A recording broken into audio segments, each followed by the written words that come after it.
My name is Rob Stucke. I'm a security consultant from Phoenix, Arizona. I work mostly doing pen testing, incident response, architecture. I've been coming to Defcon since 1996, and I'm a big fan of altitude photography. Also, this weekend is my 11th anniversary, and I want to thank my amazing and understanding wife, Linda,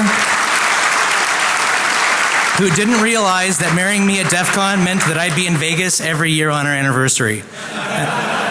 And I'm very sorry about that. So I'm going to present on a variety of topics related to the research that I've been working on over the past few years. The common theme that you'll see is that if you aren't monitoring your DNS traffic and understanding just how things behave when everything is normal, you're probably not going to notice when bad things happen. So I've been abusing DNS for a few years now, and it's always been one of my favorite attack vectors to play with. You can spend a fortune hardening your perimeter, but if I can get one of your devices to trust me, it's game over. And no vulnerability scanner on the market is going to find the kinds of misconfigurations that will always lead to me getting that foot in the door. So these are the various topics that I'll be covering today. First is my adventures in DNS bit squatting and some fun with people and misunderstood endpoint behavior. A bit about people who don't register their domains and some malicious domain hijinks. Artem Dynenberg spoke at Black Hat and Defcon in 2011 about something he called domain bit squatting. For anyone that isn't familiar with his research, and if you're interested in DNS mayhem, I suggest you download the video of his talk. When I read the summary of the talk published before Black Hat, I was excited to get started into how I could abuse it. So I'm not going to rehash his talk, but I'm going to quickly cover some of the relevant details. I'll explain what it is, why it happens, and then I'll show some examples of things that I've seen and what kind of risk it presents. So sometimes a single bit in memory will encounter an error that causes it to flip its state. A 1 will flip to a 0, or 0 is flipped to a 1, and without ECC memory, this will be uncorrected. And every once in a while, that bit will get flipped in the middle of interesting strings of data. Artem explored the phenomenon where single bit errors in the right part of memory at just the right moment would cause a client to query a completely legal, valid, and yet incorrect name. His talk revolved more around explaining the likelihood of this happening and its causes, and I continued where he left off and began exploring all the ways that I could abuse this for malicious purposes. So DNS bit squatting is anticipating the ways that these errors will mangle DNS names, registering those domains, and then answering those misdirected requests. So in memory, the domain name for google.com that just got past your resolver looks like this. And let's say a high energy proton strikes one of the individual bits of memory here, flipping its state, so instead of being a 1, it's now a 0. Your browser just asked DNS to resolve goofle.com, and it'll happily go get the answer for you. DNSSEC isn't going to help you here, and in fact there's very little that could have prevented this from happening in a completely invisible way. Other than ECC memory, of course, though outside of high-end servers, ECC really isn't very common.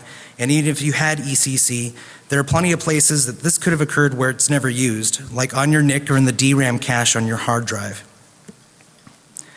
So Dynenberg's talk covers the causes of these errors with a lot more detail. But what's important is memory errors happen, sometimes they corrupt memory, and sometimes that affects DNS. Common causes are heat, electrical problems, radiate.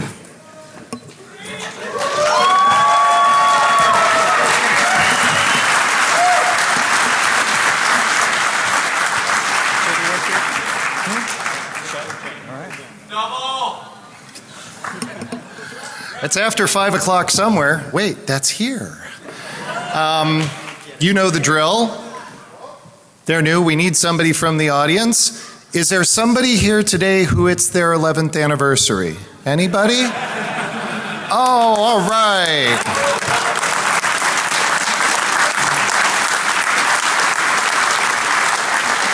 Is this your first time on the Defcon stage? Oh, yeah. Awesome.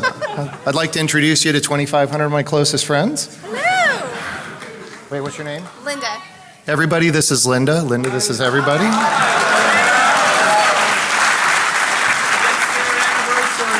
Happy anniversary!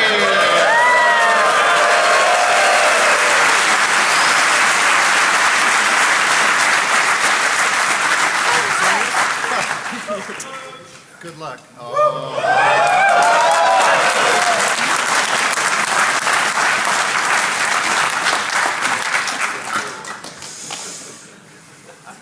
Thank you, guys. We're very busy. Why don't you two get a room? Where was I? Talk's been canceled. Okay, so where was I? Common causes of these memory errors: heat, electrical problems, radioactive contamination, and cosmic rays. I found the most interesting were the heat and the cosmic rays. So you're probably thinking that this is a pretty rare phenomenon, and you'd be right. If you're thinking that this hasn't already affected you in a serious way, I still have more slides. So with heat being a major factor in these memory errors, and I've observed that smartphones are especially vulnerable to this because of the extreme operating conditions that they're exposed to. Most other devices have adequate cooling to prevent this, but sometimes people intentionally run their devices too hot. Not long ago, Google released a lot of information about the way that they run their secret data centers. One of the interesting things that I learned was that in an effort to save energy, they run their data centers a bit hotter than most of us would find reasonable. Typical data centers operate from 60 to 70 degrees, but they advise companies to approach 80 degrees. Google themselves runs some of their data centers, like the one in Belgium, as high as 95 degrees. Intel and Microsoft say that servers do just fine at higher temperatures. And Dell will warranty their servers to run in environments up to 115 degrees. I think that this might just be a bad idea. So with heat being a major factor in memory stability, and Google operating their data centers at fiery temperatures, is there anything that we can do to take advantage of this? It turns out that there is. When I began exploring domains that might be especially vulnerable to this, I wanted to find the most commonly queried names to increase the likelihood that I'd encounter a bit error. Now, I've been collecting the DNS logs for a large company into a database, so I queried it to find the most common domains our clients were asking for. Removing local names and names queried by third-party software, I found the most commonly queried name was gstatic.com. That's one of the domains that Google serves static content from, like CSS, images, JavaScript, XML files. So I wrote a script to enumerate all of the valid bit-flipped possibilities for gstatic. Of the 34, 5 were registered for legitimate purposes and 29 were available. So I bought them all. I immediately get my first hit. Here, somebody was doing a Google image search, and the content returned to them somewhere along the way was corrupted, and their browser asked me to serve one of the images. In the request, I see their source address, I see the mangled name they queried, I see the resource they were trying to retrieve, I see the page that was referencing that content, and I see what kind of client it was. But going back to the referencing page, you see an interesting artifact. It contains the original query. The requests were pouring in. More sources, more mangled names, more image requests, and more refers containing the original query. So I've collected over 50,000 unique queries. This was the most common. So sometimes this happens at just the right moment to screw with one of your queries. Big deal. The odds of that happening are so small, do we really care? Maybe. But sometimes this happens at just the right moment. Something's right about to be stored permanently at a disk. And that's a bit more interesting. And I don't know what kind of odds we're looking at there, but I bet it's a lot more likely to happen in a 95-degree data center. So by now, my logs are full of a lot of noise. I'm getting so many requests a day that I can't review them all by hand. So I'm writing scripts trying to find patterns. And this is the biggest one that jumped out at me. I was getting a lot of requests for the exact same image with the exact same mangled domain name. All of the requests were coming from phones, and I was getting a request every few seconds. So these phones were trying to go to the Google mobile site, and they were asking me to serve that tiny Google logo. I had found a single web server out of the entire Google Cloud that was serving content that had a permanently mangled domain pointing to the logo. Coincidentally, I happen to have an image in that exact path on my server, and those clients were fetching it instead. So where they meant to fetch that little logo, they got this one.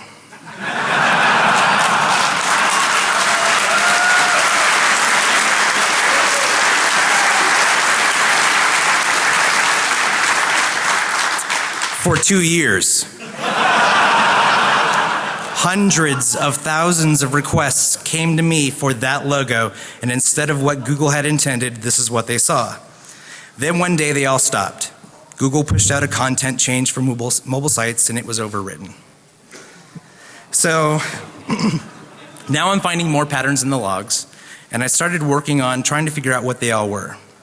Another one of them turned out to be very regular, but this time it was clearly a naturally occurring bit flip in memory instead of something stored. I was receiving requests like these at a rate of about 1 an hour. They didn't look familiar, and the user agent string said the client was Google Feed Fetcher.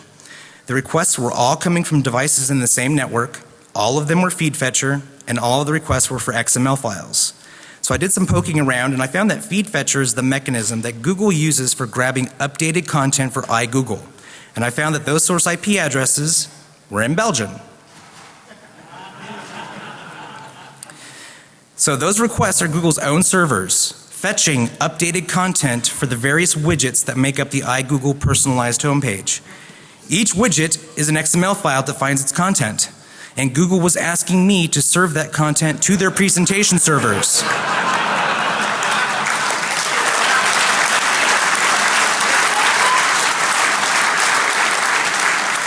So I wondered, would Google serve content to their users that they accidentally received from me? And it turns out that they will. So I grabbed the XML files that Google was asking me for, and I picked them apart. So there are two sections, a header describing the module and a CData section that's packed with the HTML, CSS, and JavaScript that make up the widget. So I just modified the link to the background image. And I changed them all from gstatic to grtatic.com and left everything else alone. Put the XML files in the path the Feed Fetcher would pick it up at, and waited. Almost immediately, Feed Fetcher asked me for one of the XML files, and once it did, I immediately started receiving requests for that background image. So I removed the XML files I modified and waited for the requests to stop, and they didn't. And for 35 days straight, the same 61 devices continued to ask me for that background image every day. What's also interesting is that every single one of those devices were clients and Virgin Media in the UK. So when one grabbed that XML file, Google served it to 61 people. And over the past year, 500 unique Feed Fetcher source IPs have asked me to serve those modules over 15,000 times. So I could have touched quite a few of their users with something a little more malicious than a modified background image.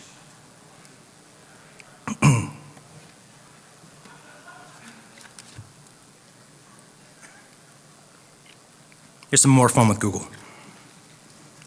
If you haven't heard of Postini, they were recently bought by Google, and they do anti-spam, email security, email archiving, and so on. And the way that their service works is you modify your DNS to point your MX record to their domain.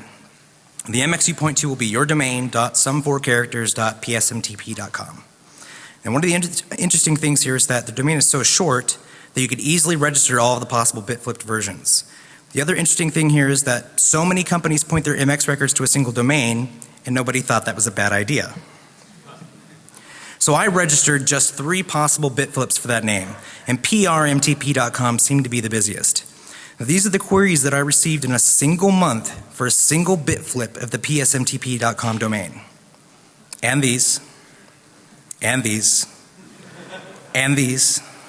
If you use Postini, your mail has probably come to me at some point. So I don't think that anybody can say that Google doesn't take security seriously. But if anybody had considered what kinds of problems could result from heat-induced memory errors, they might consider compensating for these kinds of things. Don't let single short domains be such a factor in so much of your business like Postini.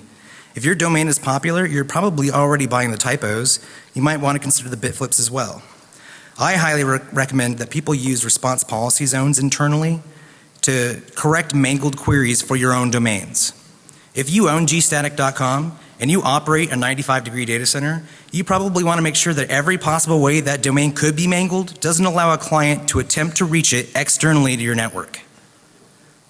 By the way, of all the domains that I explored, the only company to actually pre-register all of theirs was Yahoo.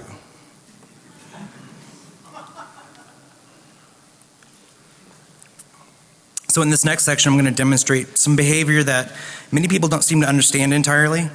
In all honesty, Microsoft has done a very poor job of documenting it, and especially as it changes, and some of that behavior really just is inconsistent. So I'm going to start by making sure that everyone understands how we've been told to expect devices to behave when querying DNS. Then I'll explain how that behavior becomes somewhat more unpredictable when we use search paths. Then I'll talk about some of the more misunderstood behavior, and then I'll bring it all together to demonstrate how dangerous this can be. So you type www.google.com into your address bar. Your computer sends a query to your local DNS server, and the job of finding and returning an answer now belongs to that guy. It asks a root, which refers it to a .com server, which refers it to the authority for google.com, where it finally gets an answer, which it sends to you. This is the normal behavior that everyone expects. Your device had a question, which it sends to your local DNS server to do all the hard work to get an answer. In reality, all of this is only happening after some very important steps. Your device was trying to find an answer to www.google.com. But that process we just saw is only what would have happened if you had typed www.google.com with a trailing period, explicitly telling it that this was a fully qualified domain, meaning that its relation to the root of DNS is defined. Many people believe that a fully qualified domain would end at the com, which is incorrect. Without a trailing dot, everything is just assumed, which is where we get into trouble and have fun. So whether you typed in www.google.com, just google.com, just www, or www.google.com with a trailing dot, these will all result in completely different behaviors. Much of this is configurable, but almost never is. So let's explore what actually happens in these situations.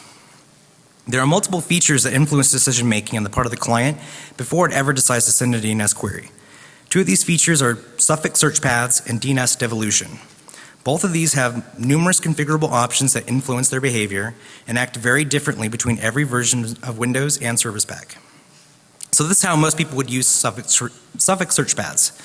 If your company name is foo and you own foo.com and your Active Directory name is ad.foo.com, you might put ad.foo.com and foo.com into your suffix search path and either push that to your clients as part of the system build or in group policy. If one of your clients tried to resolve the short name www, the default XP behavior would first append ad.foo.com, then foo.com, and then it sends a NetBIOS query. If your device was querying www.phx, the default behavior would be to first query www.phx itself because it has two labels, then append the suffix search path, and then because the entire name is less than 15 bytes, it will again attempt NetBIOS. Everything after XP SP3 will try to resolve www.phx with DNS, then with NetBIOS, and then stop. No suffix search paths are appended, and so of course, since most people make design decisions based upon what was at one point expected behavior, this broke things. And this is when people start playing with all the registry and group policy settings to fix these compatibility issues. Then Microsoft broke DNS devolution. Before XP, and until Microsoft changed the behavior in XP, in the absence of a DNS search path, Windows would use DNS devolution to find an answer. So without a search path, if the client was querying www, Windows appends the only domain it knows. Its connection-specific domain it got from DHCP or from being a member of Active Directory. It first queries www.phx.ad.foo.com, then it begins walking up the domain removing labels. It queries www.ad.foo.com, it removes another label, and finally queries www.foo.com and stops. It assumes your organizational boundary is foo.com and that you wouldn't want to query www.com. Microsoft changed this behavior because obviously not all organizational boundaries are two levels, and that if your top level domain was co.uk with a connection specific domain of ad.foo.co.uk, the default behavior would have included querying www in co.uk, which would have fallen outside of your organizational boundaries. So the fix, introduced by a random security hotfix, was to change the number of levels that must be in the name to 3. So devolution in this case stops at foo.co.uk, which would have been desired here.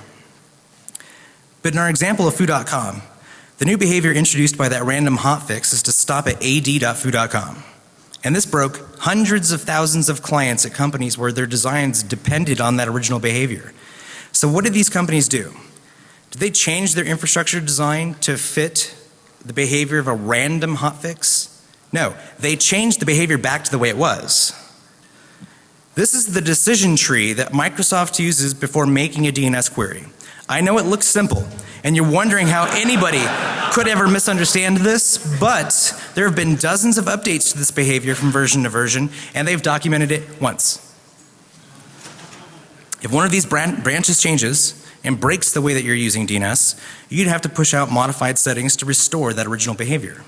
Then you have the problem where new updates change the way that settings you applied behave. But maybe next time it doesn't break anything. It just changes the behavior enough to do something you wouldn't expect. So either through registry changes or group policy, companies push out changes to restore the original behavior. And some of them don't get it right. Or the behavior of those modifications are changed by another hotfix. They push out changes to restore that lost behavior because they want clients to look in foo.com again. But what happens in many cases is they don't just restore the 2-level devolution, they removed the original 2-level limitation that existed in the first place. Thank you, Microsoft. Starting in Windows 7 though, it defaults to 3 levels, will let you change it to 2, but will not allow it to devolve to 1 level. So that means it's fixed, right? No.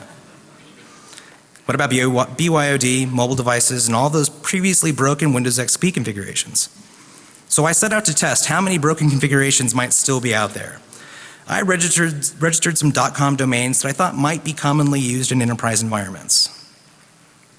The first domain is the short name the Office communicator will query when looking for its SIP server. The next two are short names I found by Googling for the name of the registry key that holds the web proxy. So I point these names to my server and I waited to see if clients would contact me. And they did. After registering SIP internal, I began receiving requests from Office communicator clients. This example was from a DHL asset, and there are thousands of random devices all over the world trying to register with me. I've only done a little playing with it, but it certainly looks like there are a few attacks that a malicious SIP server could have on a communicator client. But that's going to be my next talk. For Proxy-Phoenix, there were some random endpoints from IBM and HP that began asking me to be their proxy. Now they both share a client in Phoenix that pushes Proxy-Phoenix as a short name to their clients. I thought that was interesting. But set-proxy.com turned out to be very interesting. So the first hits that I received for it were from thousands of Windows clients attempting to download a proxy pack file. So investigating that source IP, I found that it was registered to Arthur Andersen, the failed accounting firm that went down with Enron. So Accenture was spun off from their consultancy group, which makes more sense of the next part.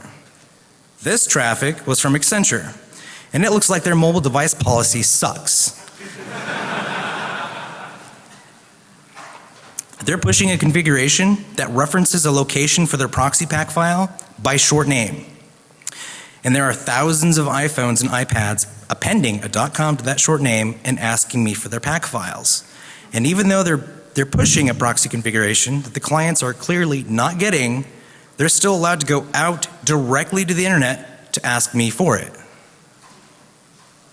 So looking closer, I see that not only am I getting requests from Accenture, but the employees that they have on site at their customers are contacting me as well.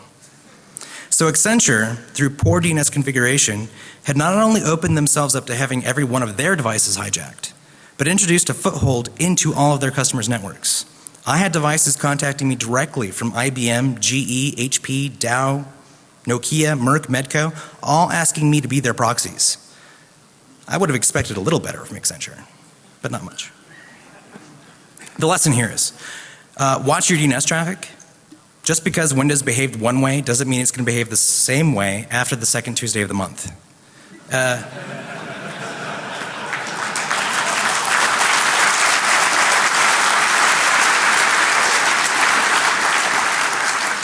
You need to understand what normal traffic looks like before you make changes, so you have something to compare it to.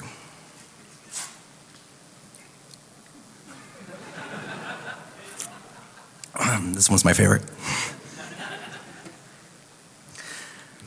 So I've demonstrated some fairly unique ways that DNS can be dangerous.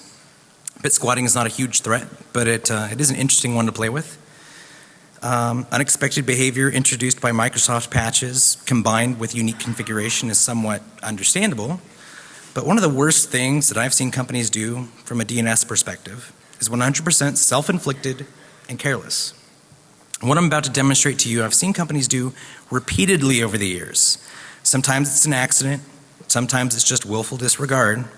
but it always invites an attacker to completely own every piece of infrastructure you have. And those invitations even get left around forums all over the internet, waiting for someone to accept.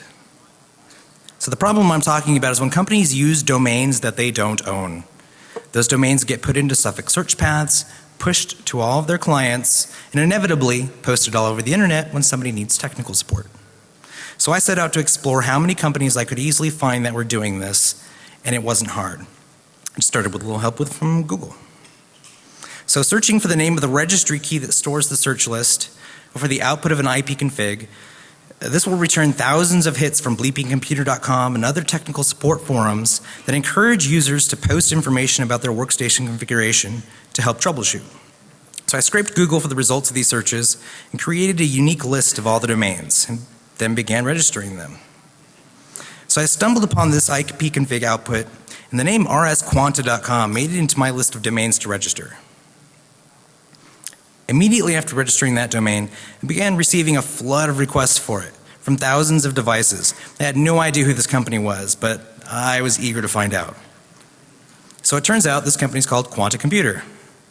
They're a massive Taiwan-based manufacturer of electronic hardware. They have 60,000 employees worldwide, and they build hardware for Amazon, Apple, Cisco, Dell, LG, HP, IBM, Rackspace, Cloudflare, and others. They designed and built the OLPC $100 laptop, and they worked with Facebook to design and build their new servers. So from their devices, I was receiving queries for proxy auto detection, various proxy names, SMS, WSIS, mail servers, file transfer servers. There are dozens of ways that I could silently hijack these devices, inject exploits, steal credentials, or intercept file transfers. When they're asking me to help them locate resources, a man-in-the-middle attack would be trivial. Then I noticed the source of all the requests I was getting, and that's what really blew me away.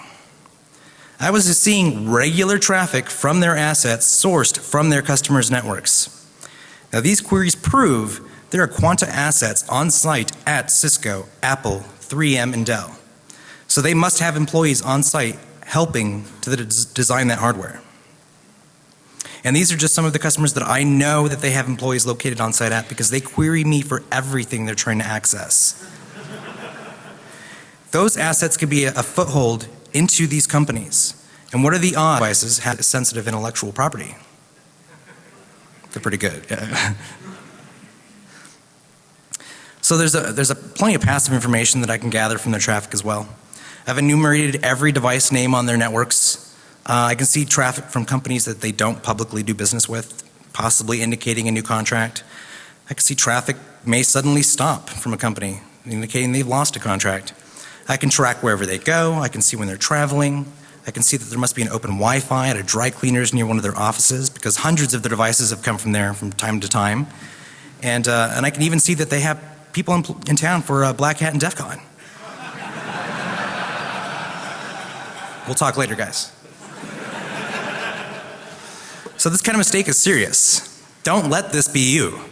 Verify your internal configurations. Monitor the internet for details of your internal configurations being leaked.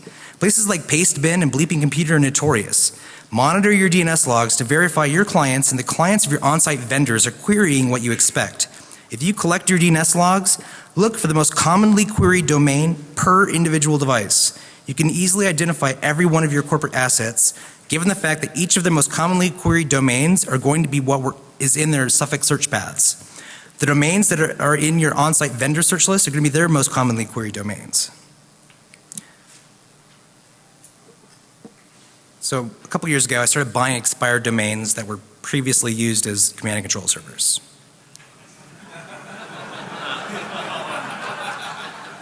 It's been a lot of fun. So first I wanted to understand how much residual infection was still out there. But second, I wanted to understand what kinds of devices were still infected and where. So finding lists of blacklisted domains is easy. So I had thousands to choose from. And with a 99-cent sale of domains on my registrar, I started buying a few. This was the first one that I got, MicrosoftWindowsSecurity.com. Now this was the C2 server for a SPI variant.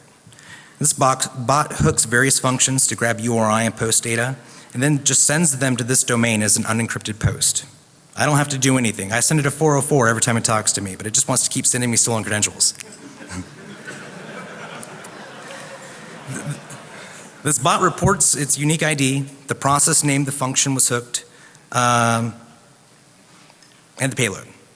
Now, bots like this are a bit unique from others, as many of them will phone home and check into their command and control servers, but they'll only deliver payloads if they're instructed to. This one blindly posts the payload whenever it's collected. Now, I've registered dozens of domains just like this one, with thousands of devices still infected. And even though these botnets were taken down by various groups, they just allow the domains to expire.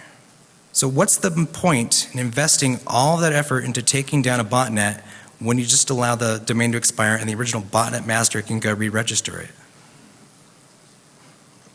So for my first $6, I had 23,000 devices reporting into my server.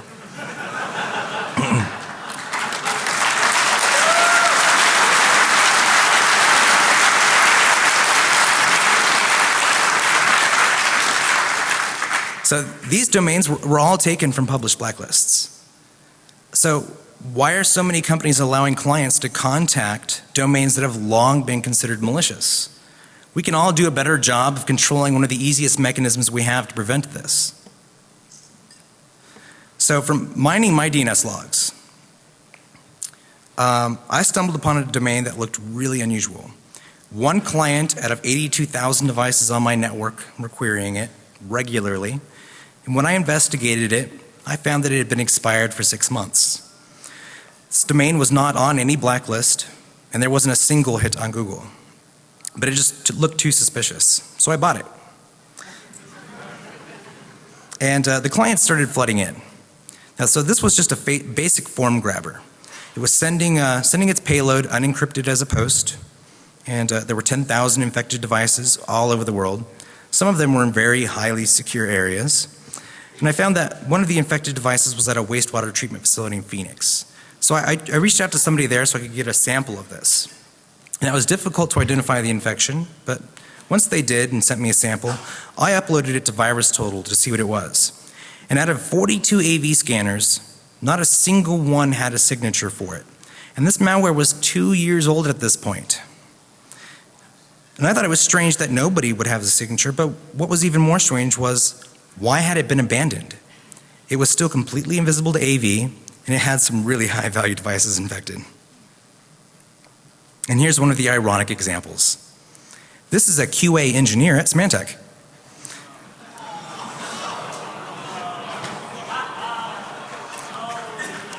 I hope he's not here.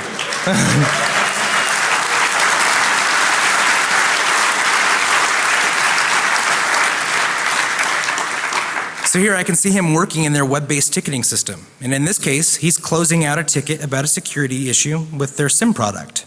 I think it's somewhat sad that a piece of malware that's 2 years old is still on an antivirus company's PC assigned to an engineer who's working on a security defect in a security product. And before submitting the sample to all the AV companies, there were quite a few infected devices that would be considered high value.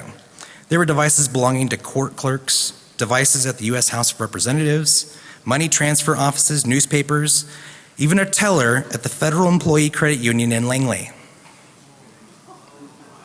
This was definitely the best 99 cents I've ever spent.